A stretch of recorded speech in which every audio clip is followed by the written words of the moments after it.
Hola, ¿cómo están? Muy buenas tardes, amigos, amigas de Potosí Noticias. Nos da mucho gusto que nos estén acompañando. Ya vieron dónde estamos. Estamos en la nueva parroquia y como siempre agradecemos que nos abran las puertas para hacer estas transmisiones desde el café. Hoy no es viernes como habitualmente lo hacemos, pero pues nunca es un mal momento para sentarnos a reflexionar de los momentos, de las situaciones que estamos enfrentando en nuestra sociedad. Y hoy tenemos un tema muy delicado, por lo que les invito a que se queden. Es el tema del suicidio. Apenas hace unos días, el pasado 10 de septiembre, se conmemoró este Día Internacional que intenta pues hacer visible un problema que está en constante crecimiento y que cualquier cifra que sea la que está imperando en una sociedad debe obligarnos a hacer algo. Y bueno, eso es lo que intentamos el día de hoy, así que ahorita vamos a platicar con nuestro invitado, a quien les voy a presentar. Antes le agradezco mucho que esté con nosotros, y es el doctor Sergio Galán. Es catedrático, investigador de la Facultad de Psicología de la Universidad Autónoma de San Luis Potosí. Muchas gracias por estar con nosotros. Muchas gracias por la invitación. Bueno, pues bienvenido, y vamos a empezar con este tema porque nos decía que ya desde hace 10 años la Organización Mundial de la Salud ha intentado hacer este ruido, digamos, en todo el mundo para que la población voltee a ver los profesionistas, los gobiernos, las asociaciones civiles, los padres de familia, todos los involucrados en un tema tan triste que se vuelve una tragedia imborrable en las familias en donde ocurre un suicidio. ¿De qué tamaño es el problema en San Luis Potosí? Bueno, pues de eso nos va a platicar porque él tiene toda una serie de información, de datos que nos van a ir llevando paso a paso a saber de qué tamaño es el problema en San Luis, en México y en otras partes del mundo, pero también cuáles son algunas de las razones o de los factores que están influyendo para que las personas tomen esta terrible decisión como alternativa. Y ¿saben qué es lo más grave? Que ahorita que estábamos antes de entrar al aire platicando, las cifras que hay de niños y niñas, los menores de edad son un factor importante que, bueno, ya les platicaremos. Doctor Sergio Galán, cuéntenos un poco cuál es la magnitud del problema en San Luis Potosí. Bueno, ¿qué te parece si hablamos un poco de la situación internacional? O sea, comentándote que en México particularmente está a mitad de la tabla entre los casos de suicidio. Hay países, además de una manera muy paradójica, como Corea del Sur, como Finlandia, ¿no?, que presentan casos enormes de suicidio. Y son países muy ricos, y además muy desarrollados. Que supuestamente su estilo de vida es muy apropiado, ¿sí? Bueno, se ven las tasas ahí muy elevadas. El comentario que te acabo de hacer, por ejemplo, en Estados Unidos el año pasado, solo en el año pasado, murieron más de 48,000 norteamericanos quitándose la vida. Si le agregas a todos los años cómo se ha comportado este problema, pues te das cuenta que comparado con Estados Unidos nosotros tenemos unos cuantos casos en ese sentido. Pero obviamente a nadie le interesa que ganemos el primer lugar. Bueno, eso espero, cuando menos. No, por supuesto, es una estadística negra terrible, sí, ¿no? Terrible. No nos interesa estar en la media tabla, y luego, con que salgamos de esa tabla. Y luego tendríamos que ver cómo se comporta la problemática del suicidio en México. Tenemos estados de la República como Chihuahua, como Yucatán, como Campeche, sí, cuyas tasas de suicidio son mucho más grandes que las que tenemos en San Luis Potosí. Chihuahua, sí, Campeche y Yucatán, nuestros amigos de Aguascalientes, nuestros vecinos también. Aguascalientes está muy chiquito también. Sí, pero si tú haces una tasa, por ejemplo, de cada 100,000 hidrocálidos, ¿cuántos se suicidan? Y de cada 100,000 potosinos, ¿cuántos se suicidan? Ya equiparamos los dos estados y entonces ya tenemos una tasa, ¿sí? Y entonces ya puedes hacer una comparación con cualquier estado de la República, por ejemplo, y ya puedes observar quiénes en realidad tienen una mayor problemática. Aunque tengan menor población, algunos estados podrían tener más casos, sí, ¿no? claro. Por ejemplo, uno podría decir, pues la Ciudad de México siempre va a ganar, pero no es así, o el Estado de México. No, es en proporción a su número de población, a su número de habitantes. Es. Cuando sacamos por tasa de 100,000 habitantes cuánto toman la decisión de quitarse la vida, entonces ya los equiparamos a todos los estados. Y entonces ya podemos observar, por ejemplo, que Chihuahua,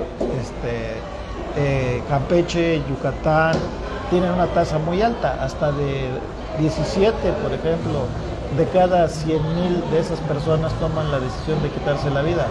Pero en San Luis nosotros andamos por encima de la media nacional, que es de 6.8. O sea, San Luis anda ya cercano a los 8 de cada 100,000, ¿sí? Y este número ha venido incrementándose paulatinamente año con año. En los últimos 25 años que yo le he puesto atención a este problema, nunca hemos estado por debajo de la media nacional en cuanto a tasa. Estamos más Siempre grave estamos de lo arriba. que a nivel país se está registrando. Así es, ¿no? Entonces yo creo que es algo que nos debe de llamar la atención y que debemos de crear todo tipo de esfuerzos, inclusive los políticos, para tratar de disminuir esa problemática, cuando menos en el estado de San Luis Potosí, que es lo que nos compete, ¿no? Y al interior de nuestro estado de San Luis Potosí, ¿tienen ubicado cuáles son los lugares donde mayores casos de suicidio? Digo, supongo que es capital porque estamos con la mayor concentración de población, pero algunos otros focos rojos que se hayan prendido en la Huasteca, en el Altiplano. Sí, tenemos varios problemas, ¿no? Uno de ellos, por ejemplo, las comunidades más marginadas del país, de San Luis Potosí particularmente, y podemos ver que efectivamente en la zona de la Huasteca hay una proporción importante. Veámoslo desde la perspectiva de cuántos casos. Por ejemplo, yo les podría decir que el año pasado se suicidaron aproximadamente 300 potosinos en todo territorio. En toda la potosino, entidad. ¿sí? De ahí tendríamos que poder identificar en dónde tenemos más casos y en dónde menos, pero podríamos considerar que no hay un solo municipio, digámoslo así, que no esté en riesgo de que algunas personas tomen la decisión de quitarse la vida. Esta cifra podría parecer relativamente poca, aunque digo, con una persona que opte por esta situación ya es una tragedia, lo mencionábamos al principio, pero nos daba un dato usted de que hay un subregistro, de que hay una cifra negra. Hay un cálculo que ya tienen ustedes los especialistas para revelar el tamaño de este problema, porque esta cifra oficial, digamos, de casos de suicidio tiene oculta otra cifra. ¿De qué tamaño, de qué magnitud es? Por ejemplo, el INEGI año con año reporta lo que está sucediendo y lo que le reporta a su vez la Secretaría de Salud de todos los estados, etcétera. Y el INEGI es la parte más, digamos, oficial en cuanto al número de casos de suicidio. Ahí se lleva un registro muy bien. Pero es verdad que también hay un gran subregistro, o sea, problemas que ocasiona que nuestra sociedad nos dé temor hablar de estas cosas, tratemos de ocultarlo por distintos medios, etcétera, y entonces siempre podemos considerar que hay un subregistro.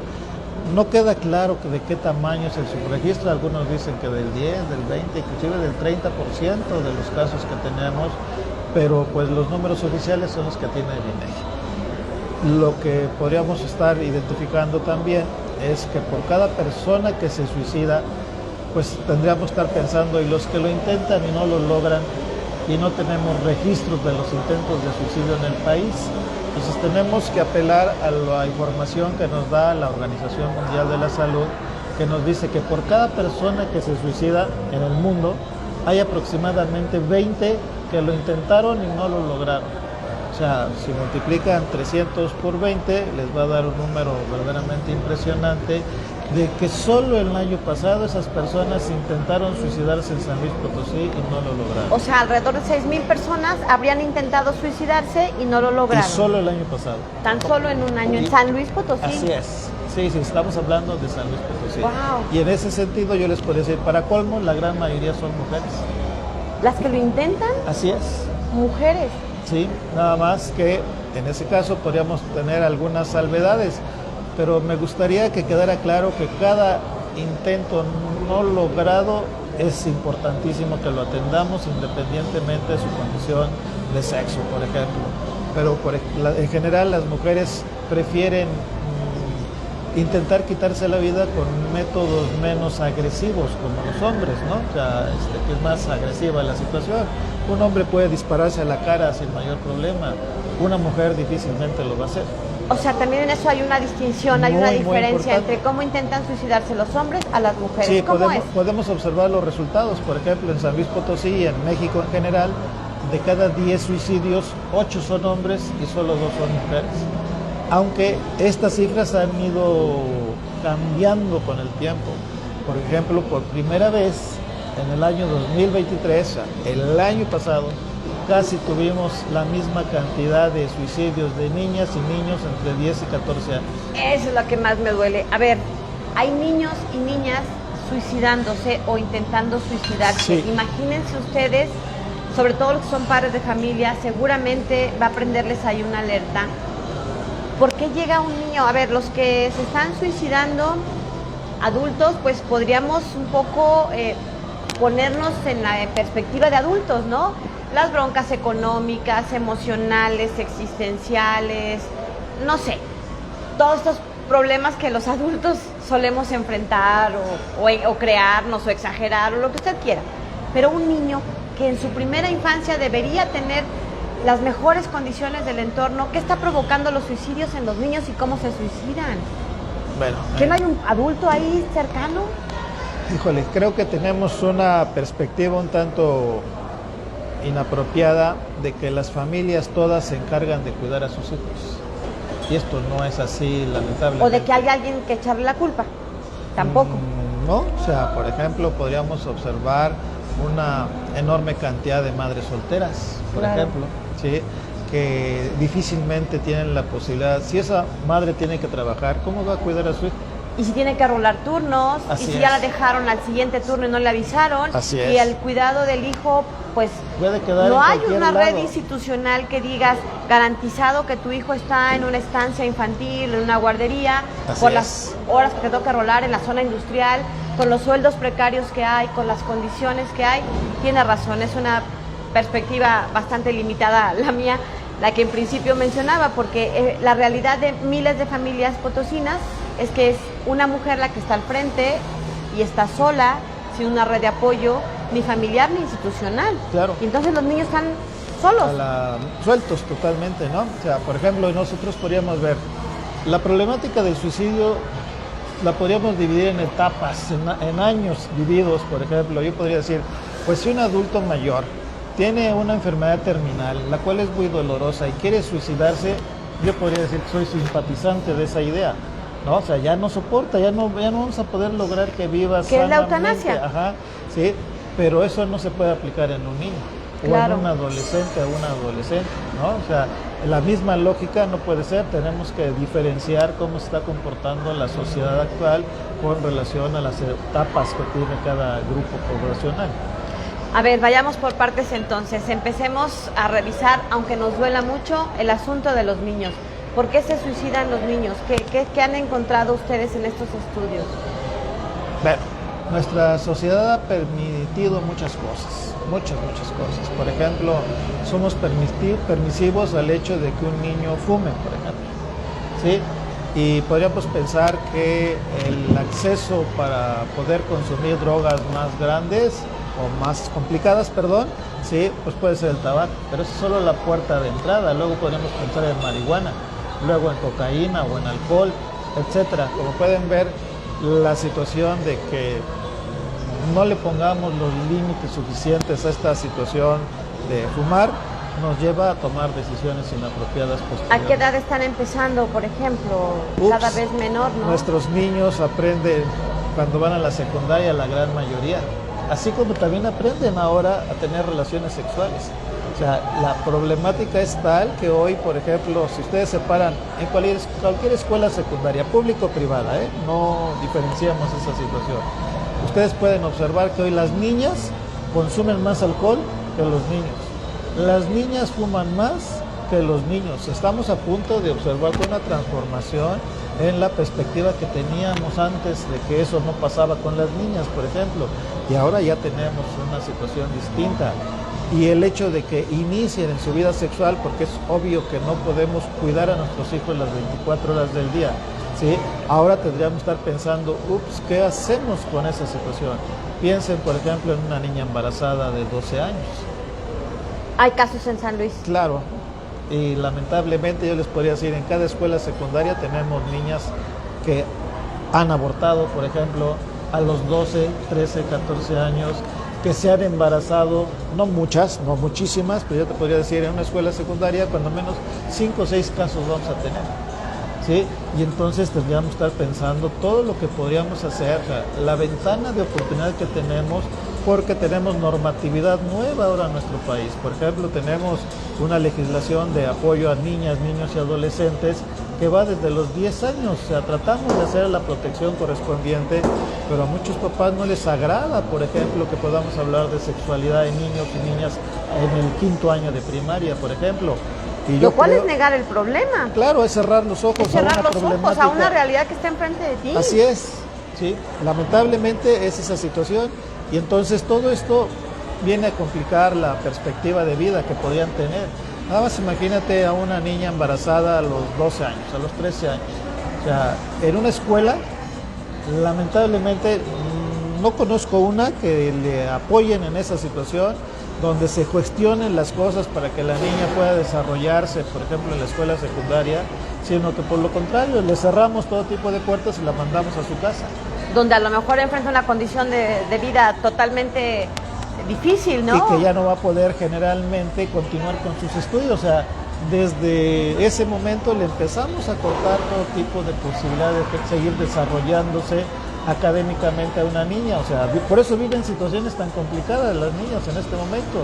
Si evaluamos, yo hago ese tipo de cosas, por ejemplo, cómo están los niños y las niñas en las escuelas, yo te podría decir, la mayoría de las niñas tienen problemas de depresión, de ansiedad, de estrés, una afectación grave en su calidad de vida, y los niños tienen una perspectiva mucho mejor que las niñas.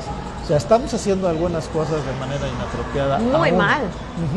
O sea, deberíamos de hacer todo lo que... No estamos protegiendo a nuestras niñas. Bueno, en la niñez en general, pero particularmente por estos casos que nos menciona, las niñas están en una condición de vulnerabilidad mucho mayor que la de los niños. Pues nada más para que observen, apenas en el año 2023, por primera vez el INEGI dice, cuidado con los problemas de niñas y niños entre 10 y 14 años. Casi es lo mismo el número de suicidios, un poquito menos que entre las niñas que entre los niños. 10 y 14 años. Así es, ahí tenemos un problema muy serio. Por ejemplo, casi el 48 contra el 52% de hombres y mujeres. Parejo. ¿No? O sea, casi es parejo. Pero eso no lo habíamos visto nunca antes, jamás lo habíamos visto. ¿Cuál era la estadística antes? De cada 10, 8 hombres y 2 mujeres. O sea, por primera vez estamos a punto de darle la vuelta a esa situación. ¿Qué está pasando en los hogares mexicanos, en los hogares potosinos particularmente, para orillar a estas criaturas de 10 y 14 años, entre 10 y 14 años, a tomar estas decisiones del suicidio? Yo creo que tenemos que tener claro que no hay una sola causa, hay muchas, es un problema multifactorial, digámoslo así. O sea, yo creería que... Y no empieza de la noche a la mañana, ¿no? Se va construyendo lamentablemente con el contexto y el estilo de vida. Sí, hay algunos mitos, por ejemplo, con relación al suicidio, y uno de ellos dice que es algo impulsivo. No, no es impulsivo. Por ejemplo, si ustedes observan que una niña o un niño está siendo abusado desde, no sé, los 4 años, los 6 años, pero que además esa situación es crónica, repetitiva, o sea, no es que nada más haya sido una vez en la vida, sino que está presentando.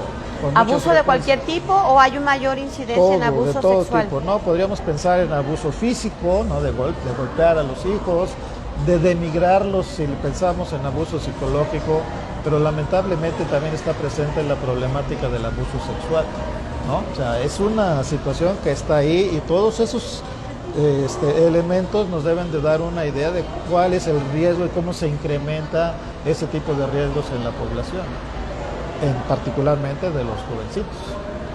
San Luis Potosí entonces está en un nada honroso lugar por encima del promedio nacional en los casos de suicidio, y entre los 10 y 14 años de edad pues ya tenemos casos de suicidios, ¿no? De niños, niñas que están optando por esta salida. ¿Qué estamos haciendo en San Luis? ¿Qué está haciendo el Estado mexicano, el gobierno, las políticas públicas? ¿Hay algún lugar a donde acudir? Yo veo de repente alguna información que el Temazcali, pero el Temazcali es una institución muy chiquita para el tamaño de ciudad que ya tenemos y el tamaño de problemas que nos está pues cada vez creciendo.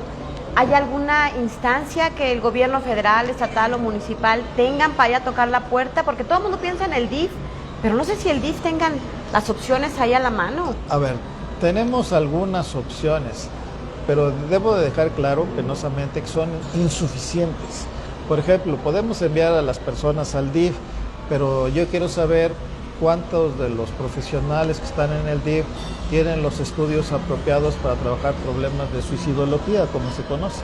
O sea, ¿dónde está su formación? Tiene que haber ¿En dónde se formaron? Una formación profesional. Así es, o sea, que debe ser posterior al obtener el grado de licenciado, por ejemplo, el título de licenciado. O sea, ya necesitamos formar suicidólogos. Está el DIF, la Secretaría de Salud tiene los CISAME, los Centros de Salud Integral en Salud Mental, ¿sí? Pero hasta donde yo entiendo hay 4 en todo el estado.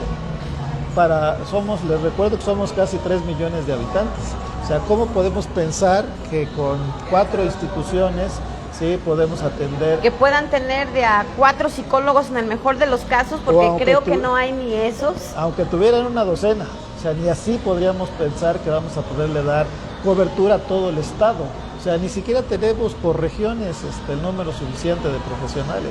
Yo creo que es algo que también tenemos que exigirle a las autoridades, que ahora, afortunadamente, si lo quieren ver desde esa perspectiva, con el nuevo modelo de salud que se llama Más Bienestar, por primera vez la Secretaría de Salud tiene la obligación de contratar profesionales de la psicología y enviarlos a los centros comunitarios que tiene.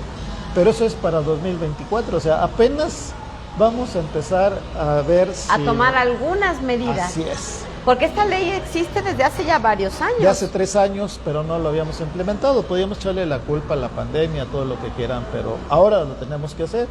Yo espero que con el nuevo gobierno ellos impulsen más este tipo de políticas que nos permitan estar en donde se necesita, ¿sí? Y de esa manera abrir los espacios suficientes para que haya profesionales en cada municipio. O sea, todos los potosinos son importantes, cada uno de los potosinos es muy importante. No podemos decir, privilegiemos a los de la capital, o sea, ¿pero por qué razón? ¿Por qué los de la capital? O nomás a los de Ciudad Valles, ¿no? Así es. ¿Y qué pasa con Aquismón? Así es. Tamuín, Ébano, Matehuala, Cedral, todos. Sí, o sea, todos tienen los requerimientos de salud mental, ¿no? Y en todos los casos, en todas las comunidades, en todas las poblaciones, hay casos de esta problemática de suicidios o de suicidios en potencia, no sé cómo le llamen ahí. Sí, son ese tipo de condición. Por ejemplo, les estaba yo comentando hace un rato, en San Luis Potosí el año pasado tuvimos casi 300 suicidios. Pero debemos de dejar claro que esas personas ya no podemos hacer gran cosa, solo enterrarlas, ¿sí? Si acaso trabajar con la familia para que valoren la situación del duelo, pero y los que lo intentaron y no lo lograron. Estos 6,000 que nos decían, ¿no? Que hay un cálculo más o menos por ahí. Esa situación, y que están repartidos en todo el estado. O sea, no es que estén en alguna comunidad, ¿sí? Si pensáramos, por ejemplo, en México, las personas que están pensando que ya lo intentaron una vez y lo van a intentar otra vez, deberíamos de saber por qué razón o cómo hacemos para limitar esa posibilidad de que no lo vuelvan a intentar. Debe quedar claro que hay muchas personas que lo intentaron, fallaron y no lo vuelven a intentar nunca más. Pero hay otras que hay otras que lo intentan 2 o 3 o 4 veces inclusive, ¿sí? Y que es un llamado a lo mejor de atención y de una pedida necesidad de de ayuda, por supuesto. O sea, por eso creo yo que debemos de tener claridad que si una persona dice me quiero suicidar, de inmediato deberíamos decir, ¿y cómo te ayudo? ¿Cómo te apoyo? A ver, ¿qué podemos hacer para tratar de enfrentar esta situación? Tomarla en serio para empezar, ¿verdad? Sí. Este llamado de atención, consciente o inconsciente, de me quiero suicidar, tiene que ponernos en alerta a la familia, amigos, cercanos, lo que sea. Yo en el campo de la psicología he visto cosas muy complicadas. Por ejemplo, en San Luis Potosí, la semana pasada, una niña en la escuela secundaria que estoy trabajando le dice al director que su papá la violó, ¿sí? El maestro se pone en contacto, el director se pone en contacto con la mamá y la mamá dice que no es verdad porque la niña es muy mentirosa, ¿sí? O sea, yo podría decir, pues sí, ¿por qué no investigamos? O sea, puede ser que la niña esté diciendo una mentira, pero ¿y si no? Pero ¿y si sí es verdad? Así es, o sea, si no está diciendo una mentira, peor aún, ¿y si se embaraza? O sea, a los 12 años... Y del papá, toda esta tragedia va creciendo. Así es, lo vamos haciendo cada vez más grande y ustedes pueden decir, ¿y qué posibilidades tiene de que en el futuro intente suicidarse? Yo diría que muchas posibilidades, ¿no? Entonces, si no atendemos ese tipo de problemas, si seguimos cerrando los ojos a este tipo de situaciones, pues vamos a estar metidos en un lío muy serio en los años subsecuentes. ¿Por qué toman la decisión? O sea que es multifactorial, pero de los casos que usted conoce, documenta, le da seguimiento, ¿qué elementos hay, digamos, como para ir abriendo los ojos frente a una situación de este tipo? A lo mejor ya con estos, como usted decía, con estos casos que fueron tristemente, ya terminaron en muerte, ya no hay mucho que hacer, pero sí en estos que pueden estar prendiendo focos rojos en nuestro entorno. Sí. Por ejemplo, nosotros podemos valorar si una persona, sobre todo cuando va a la escuela, se autolesiona, o sea, que se rayen con objetos punzocortantes la piel. Podemos observar eso en niñas, en niños, que se rayan las piernas a veces de una manera muy agresiva, a veces hasta con las uñas se rascan de una manera muy impresionante, y también podemos observar que eso lo hacen en la escuela, no en su casa, porque en su casa nadie les presta ninguna atención, y en la escuela podrían ver la posibilidad de que alguien les ponga atención y diga, oye, ¿por qué pasa eso? Así es, ¿no? Entonces ese tipo de cosas nos da una idea de la soledad que viven nuestros jóvenes hoy en día. Uno podría decir, pues con los teléfonos celulares resolvemos el problema porque se pueden comunicar con medio mundo. No es verdad, o sea, necesitamos amigos. O sea, los seres humanos somos entes sociales. Amigos de carne y hueso, Así presenciales. Sí, no se puede contar los amigos en el Facebook. Eso no sirve. O sea, necesitamos así una situación directa de poder que tú me puedas decir, oye, me siento mal, o que yo te diga, ¿sabes qué? Estoy pensando en suicidarme, y que tú me digas, ¿cómo crees? O sea, eso no es apropiado. Quizás podemos hacer algunas cosas juntos. Vamos a un psicólogo, vamos al CISAME, vamos al DIP, o sea, que la gente vea que hay opciones. Pero si vives sola, aislada, no importa que te diga, tengo 1,500 seguidores, o 5,000 o 10,000, ninguno de esos va a llegar a decirte, ¿en qué te ayudo? Claro. Es más, tenemos páginas en Facebook que podrían decirte la mejor manera de suicidarte. No de ideas, doctor. A ver, pero no es cerrar los ojos, pero es no cerrar los ojos. Pero eso es lo que ahí está, claro. en Facebook, eso es lo que nos Y los permite. papás no, a lo mejor los No adultos revisamos, o ¿no? algo, no estamos revisando qué están viendo los hijos. Así es. No, por ejemplo, la situación que hemos visto de retos en las escuelas, ¿no? O sea, que empezamos diciéndole a que no le contestas mal a la maestra, ¿sí? A que no te sales 10 minutos del salón, a que no brincas desde el asta bandera de 2 metros, a que no te lanzas desde el piso. Y ahí ya y entonces, acabaron con la vida. Así es, o sea, ven en personas que tienen problemas de autoestima, que es una de las cosas que estudiamos, ¿sí? Y esa información la van dirigiendo, o sea, los programas que tiene el Facebook nos permiten identificar una gran cantidad de condiciones. Por ejemplo, a mí me llega publicidad, como a cualquiera de nosotros, en función del perfil que tenemos nosotros. O sea, de cada uno de nosotros, no te llega información de China o de Rusia, claro. Te llega información específicamente hasta de San Luis Potosí inclusive, ¿no? Y eso es una máquina quien decide qué información te va a llegar, qué edad tienes, etc. Y si ya te detectó triste, si ya te detectó con baja autoestima. Te van llegando cada vez más y más y más información relacionada con estas cosas. Y hay gente que tiene la posibilidad de hacer este seguimiento y entonces promueven entre la gente que más dificultades tiene que finalmente intenten quitarse la vida. ¿Y en los adultos qué está pasando, doctor? ¿Qué están observando en los casos de suicidio en adultos o en intentos de suicidio? Bueno, déjame te comento una situación. Hasta antes del año 2000, la mayor frecuencia de suicidios eran en adultos y en adultos mayores. Había pocos jóvenes. Penosamente, del año 2000 para acá la cosa cambia. Ahora, por ejemplo, poco más del 50% de los suicidios son personas que tienen entre 15 y 29 años de edad, ¿sí? O sea, entonces tendríamos que estar pensando qué es lo que se genera en cada grupo poblacional, como ya hemos hablado de los jóvenes, pero ahora podríamos ver la situación que mencionabas hace un rato, por ejemplo, de un padre de familia, ¿sí? Que es expulsado de su trabajo, se queda sin empleo, no tiene para darle de comer a su familia en la ¿Dónde siguiente vivir? semana no tienen dónde vivir, no tienen casa propia, por supuesto, etcétera. O sea, se van acumulando una gran cantidad de cosas. O problemas de pareja, ¿no? O sea, la situación ha llegado a ser insostenible, ya no quiero nada contigo, y algunas personas se desmoronan por completo, sus recursos son desbordados totalmente y no le pueden dar atención a esas cosas y por eso toman la decisión de quitarse la vida. Entre los adultos. Y es diferente entre los adultos mayores. Te comentaba la situación de que si una persona ya tiene una enfermedad terminal, pues yo diría, démosle la oportunidad de que no prolonguemos su agonía al máximo posible, sino que si quiere esa persona, que optar por la eutanasia. Ajá, toda posibilidad de prolongar la vida de manera artificial. Sí, entonces que lo hagamos. Está en su derecho, digamos. Así es, no, ya vivió una vida. Así es. Entonces, todas esas cosas, como pueden ver, para cada grupo etario tendríamos nosotros que diferenciar la problemática. Es que este dato que nos da es terrible. Yo lo escuchaba y veíamos cómo es la segunda causa de muerte entre las personas de 15 a 29 años, el suicidio en México. ¿Sí? A esos niveles estamos llegando. ¿Qué estamos haciendo?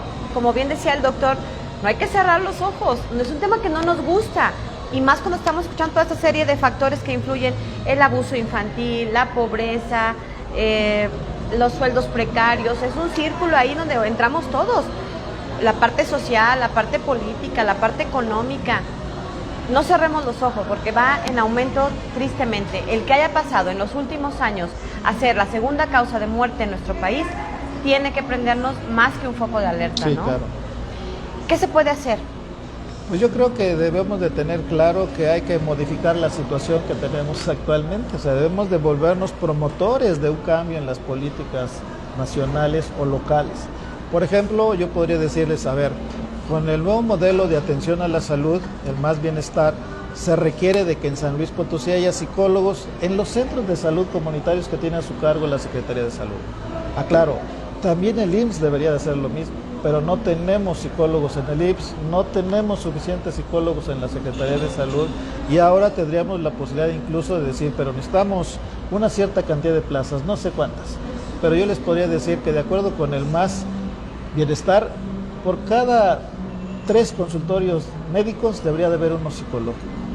Si ustedes piensan que en este momento, ahorita, hoy, en San Luis Potosí hay 1000 médicos familiares, yo les estaría diciendo, pues necesitamos meter 300 plazas de psicólogos en todo el ámbito de San Luis Potosí como estado. O sea, eso es lo que deberíamos estar pensando, cómo vamos a hacer y qué formación deben tener. Me queda muy claro que necesitan ser profesionales, pero que además tengan formación en este tipo de problemas. Para el Más Bienestar necesitamos 2 áreas de oportunidad muy importantes. Problemas de adicciones, que es otro de las cosas que se viven en la situación de los jóvenes en las secundarias, ¿no? Ahí empiezan los problemas de adicciones. Y el otro, para que vean cómo lo identifica la situación nacional, los problemas de violencia. O sea, necesitamos intervenir y corregir muchas de esas situaciones. Violencia en todos los ámbitos, decíamos violencia psicológica, pero también violencia social, pero también violencia sexual, ¿no? O sea, tenemos que prestarle atención a todas esas cosas y los profesionales que lleguen a trabajar en los próximos años a la Secretaría de Salud y al IMSS deberíamos de hacerlos que se especialicen en esas cosas, no nada más que terminen una licenciatura y ya, sino que ahora se formen para este tipo de trabajo. ¿En la Facultad de Psicología hay los estudios, especialidades, sí, posgrados, tenemos un programa de maestría, tenemos un programa de doctorado. Nuestros estudiantes, inclusive en el colmo de los colmos, les pagamos porque estudien. ¿Les dan beca? Son becas CONACYT y son becas, yo diría, bastante jugosas, ¿no? Por ejemplo, que un alumno por estudiar una maestría, no quiero que lo piensen que por el dinero, sí, sino pero por la relevancia que tienen los problemas que vivimos actualmente, sí, pero hasta les pagamos para que puedan estudiar en nuestra universidad. Y es que el asunto no es que les estemos, digamos, atrayendo por el asunto de la lana, del dinero, sino que se trata de que se dediquen de tiempo completo a esa formación profesional que se necesita en el país para atender a los grandes problemas nacionales.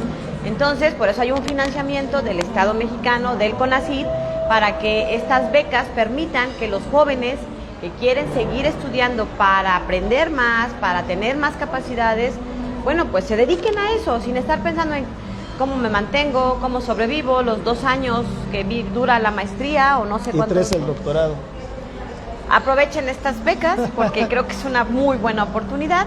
Siempre, ¿no? De seguir estudiando creo que es una de las alternativas que abre muchas puertas. Simplemente te da metodología para vivir de una manera distinta y ya después aprovecharás para otras cosas. Pero bueno, usted nos decía que está trabajando en una secundaria, no, sí, obviamente sin que nos diga el nombre ni la colonia, pero ¿nos puede describir un poco en cuál es el contexto que se vive ahí en esa secundaria? ¿Qué tipo de gente acude? ¿Cómo viven en el entorno? ¿Y qué problemáticas se está encontrando? Porque creo que ahí está mucho, digo, están los niños más chicos de primaria, pero creo que en la educación básica en general, ¿no? En kinder, primaria, secundaria, es donde todavía tal vez se pueda intervenir para evitar que siga creciendo este problema, ¿no? Sí, yo he logrado conformar un programa que se llama Moviéndome hacia una vida saludable. Y lo hemos aplicado en diversas escuelas secundarias, hemos evaluado, ahora podemos hacer cosas que antes no podíamos. O sea, yo diría, entre los beneficios de la pandemia, los beneficios que nos pudo dejar, es que ahora tenemos una mayor posibilidad de comunicarnos por vía de internet. Y ahora, por ejemplo, mis procedimientos es, yo puedo ir en este momento prácticamente a cualquier secundaria en San Luis Potosí, pública o privada, y hacer un censo. Puedo identificar cuántos niños están viviendo una situación problemática, cuántos no tienen problemas con su perspectiva de vida y seleccionar aquellos que sí tienen problemas, digamos que identificamos el riesgo, quienes tienen un riesgo elevado, por ejemplo, de poder tener problemas de este tipo, porque los evaluamos, aplicamos toda una batería de pruebas para ello, ¿sí? Y en función de ello ya podemos decidir, pues mira, vamos a trabajar con estos niños, con estos otros, creamos un modelo para cada escuela, porque cada escuela es diferente, ¿sí? Y en función de ello mis alumnos realizan sus prácticas profesionales en estas escuelas, o sea, llevamos la atención hasta las escuelas, porque el problema es que en este momento que tengo unos cuantos alumnos y van a las escuelas, ¿sí? Pero si lo pensamos, ¿y cómo le hacemos con los chavos de Aquismón, por ejemplo?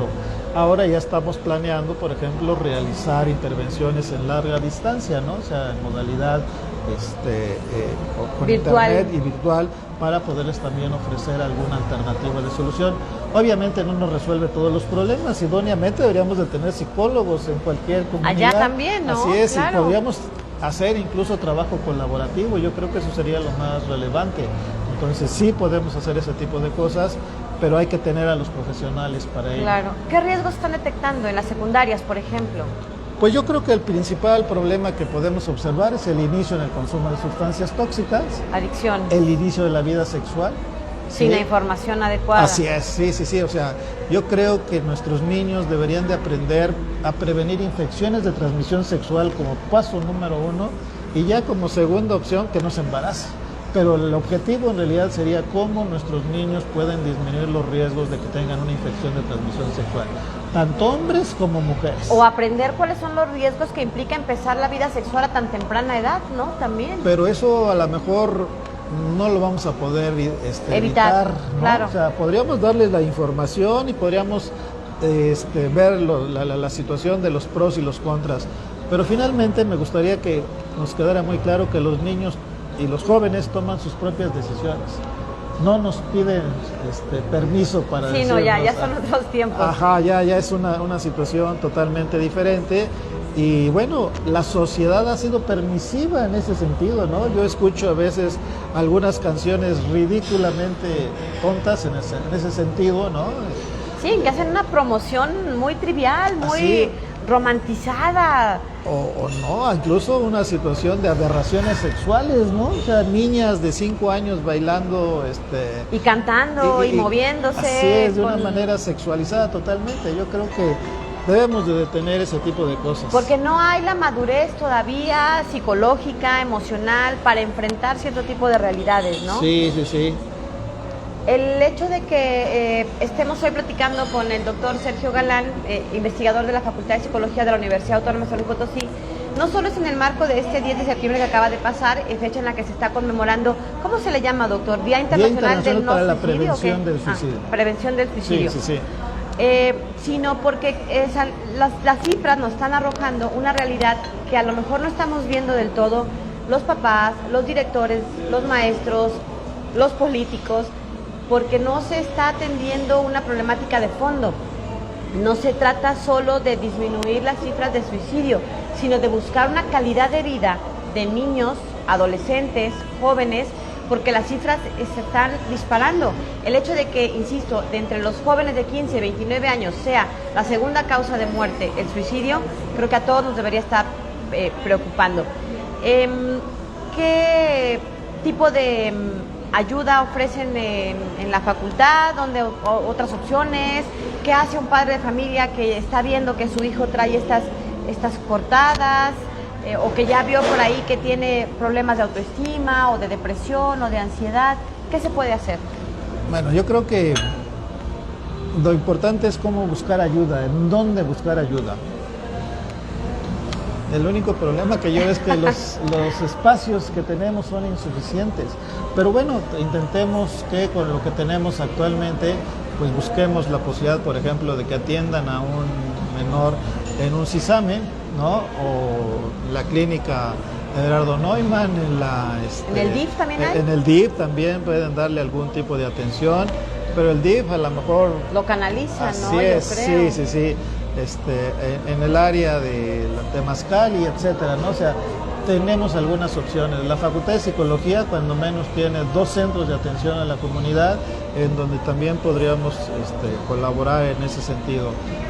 Pero hasta ahí, o sea, no hay muchas todas. opciones, pero bueno, de lo que hay, pues podríamos ahí estar atentos. ¿Qué hacemos cuando vemos a un niño o una niña? ¿Qué signos de alerta da? Si platica, no sé, ¿cómo detectamos, cómo empezamos a sospechar que están en una condición de riesgo que podría terminar en suicidio?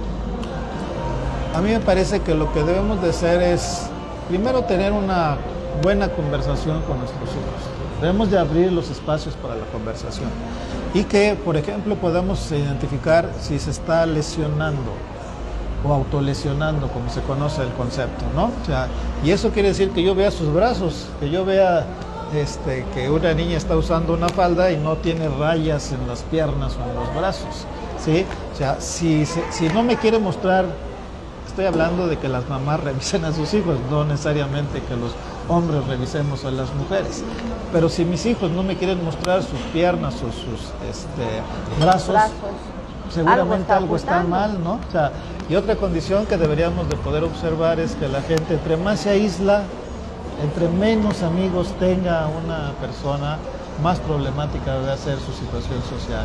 Entonces debemos de crear las condiciones para que en las escuelas haya esta posibilidad de expresión, de sentimientos, de emociones, que nos puedan decir los hijos sin mayor problema, pues me siento mal por tal y por tal y por tal cosa. Y no minimizarlo, ¿no? Pues de ninguna manera, o sea, esta situación de no creerle, por ejemplo, a un hijo sobre estas problemáticas, yo diría, cuando menos debemos de darle el beneficio de la duda. Vamos a ver si es cierto o no. O sea, hay muchas formas de poder saber revisar si es cierto o no. Si esto se está presentando o no. Si no, podemos llamarle la atención. Pero ¿y si sí? O sea, ahí está el verdadero problema. A veces los adultos no queremos aceptar en sí.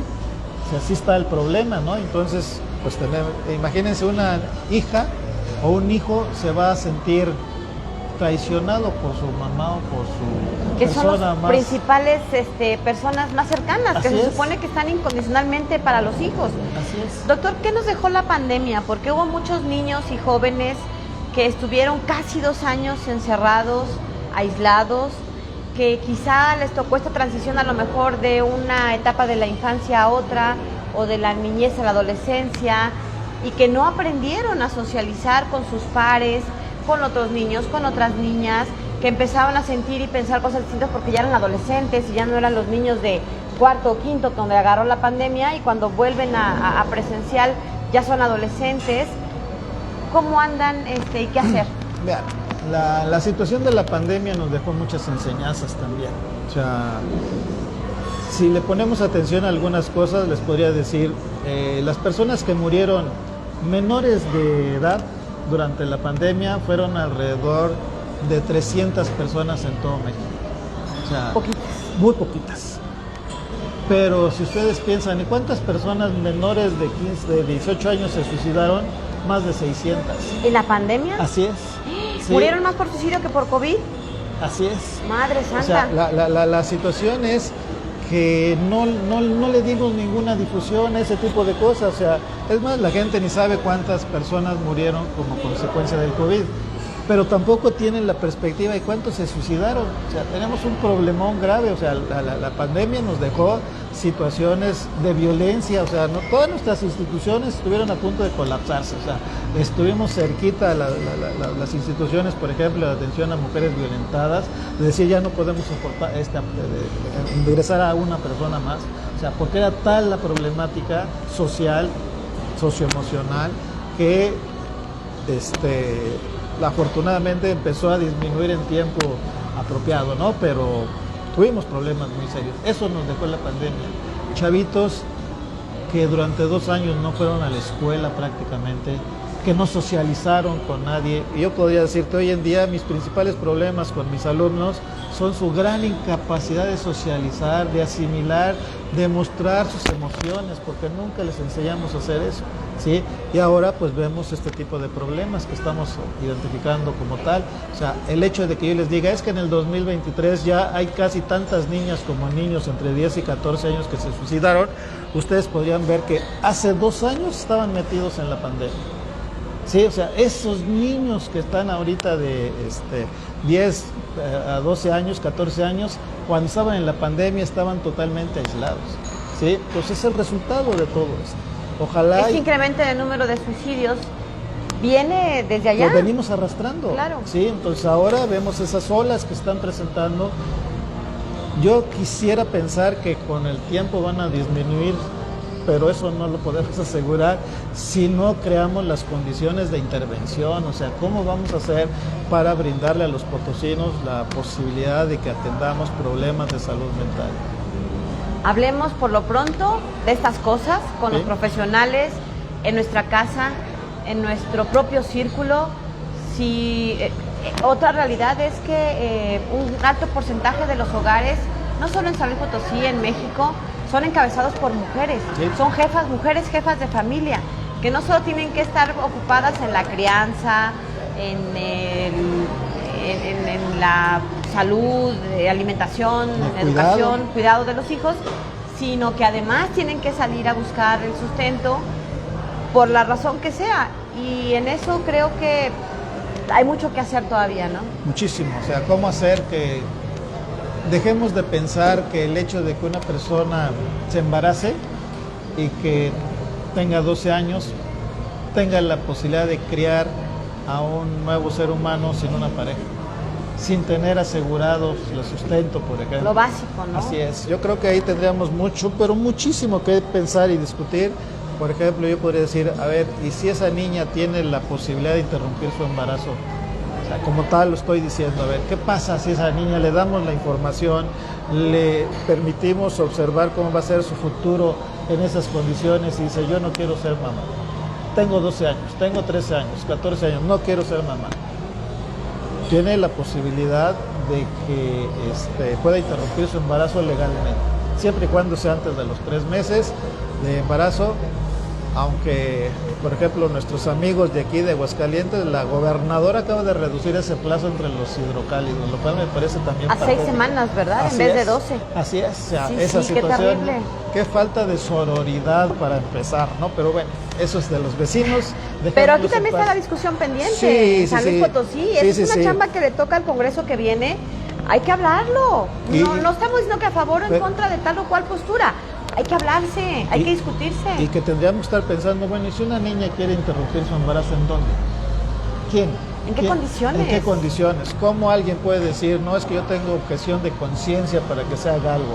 Así, ¿y el bebé? ¿Quién lo va a cuidar? ¿Cómo lo van a cuidar? ¿Quién garantiza que va a tener las mejores oportunidades? ¿Y cómo a los 12 años le puedes truncar la vida a una niña? Así es, o sea, vean, cortamos sus posibilidades educativas generalmente. Porque el Estado mexicano fue incapaz de garantizar que en su casa iba a tener las condiciones de seguridad y no violencia. Así es. Que hay una ley al respecto. Así es. Y por lo tanto yo creo que debemos de ver y voltear, ¿no? la situación. Por ejemplo, si hoy una persona observa que una menor de edad ha sido violentada o que esa persona menor de edad quiere dar cuenta a la agencia del Ministerio Público, el agente del Ministerio Público tiene la obligación de indagar sobre esas cosas hoy, cosa que antes no hacíamos, ¿sí?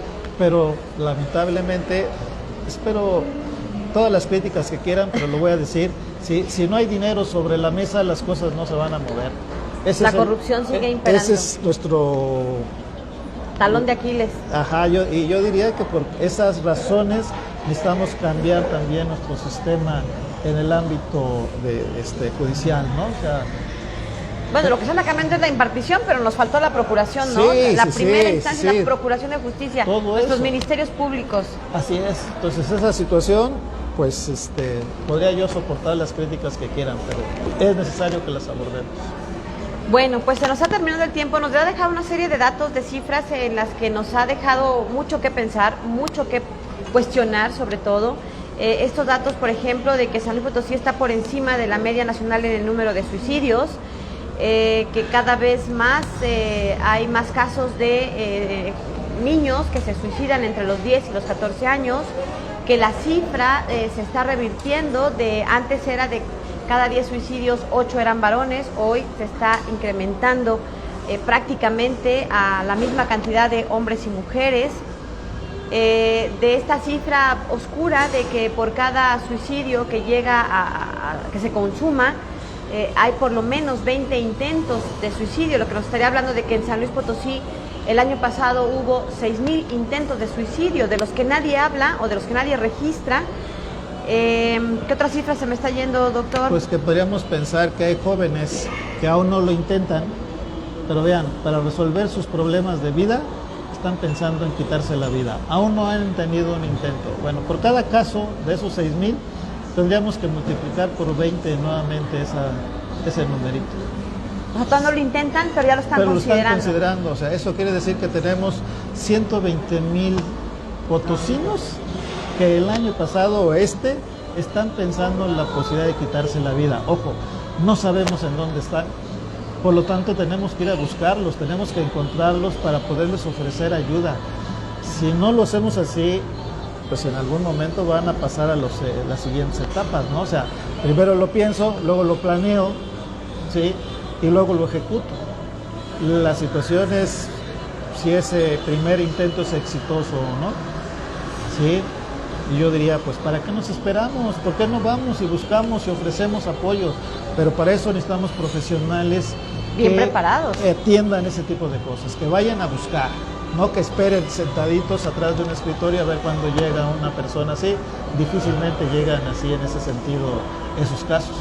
Pero, por ejemplo, no tenemos tampoco situaciones de alguien que pueda hablar por teléfono, por ejemplo. ¿No hay líneas de ayuda? No ya tenemos líneas de ayuda. ¿Una de 24 horas? No, o sea, y es tan fácil eso, ¿no? De que podríamos decir, yo les podría decir, con mis alumnos en la Facultad de Psicología tenemos 1,200 alumnos.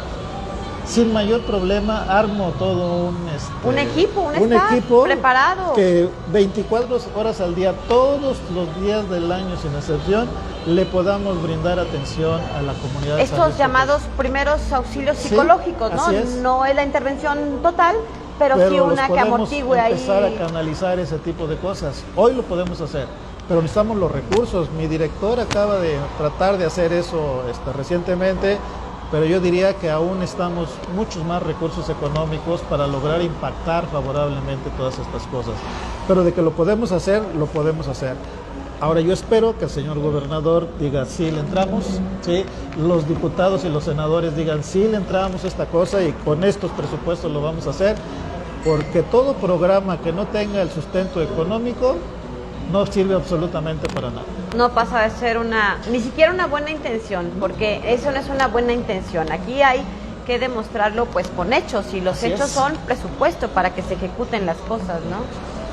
¿Qué pasa con el suicidio en términos de clases económicas, sociales? No distingue, ¿verdad? Ahí hay lo mismo en ricos, pobres. En todas las clases sociales podemos observar este fenómeno, porque el problema es emocional, o sea, no es económico, no es que podamos decir, es que los pobres son los que se suicidan. Los que se Para suicidan nada. más, Así no es. necesariamente. No necesariamente, y ese problema es una situación emocional. Y los profesionales que atienden ese tipo de cosas somos los psicólogos y las psicólogas, o las psicólogas y los psicólogos. Y es que a veces minimizamos los problemas o los alertas que vemos en materia de salud emocional, porque decimos, pensamos, está exagerando, no pasa nada.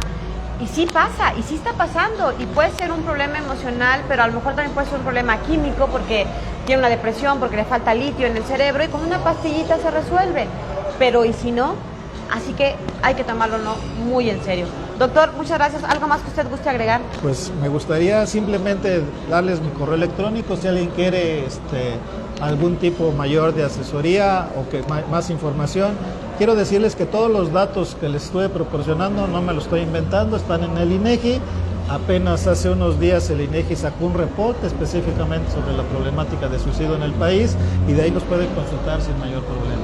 Y mi correo electrónico es sergio.galan@uaslp.mx. Trabajo para la Facultad de Psicología, sí, en el área de posgrado.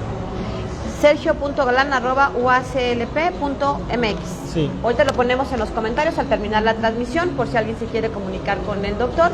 Y bueno, pues le agradecemos nuevamente que nos haya acompañado.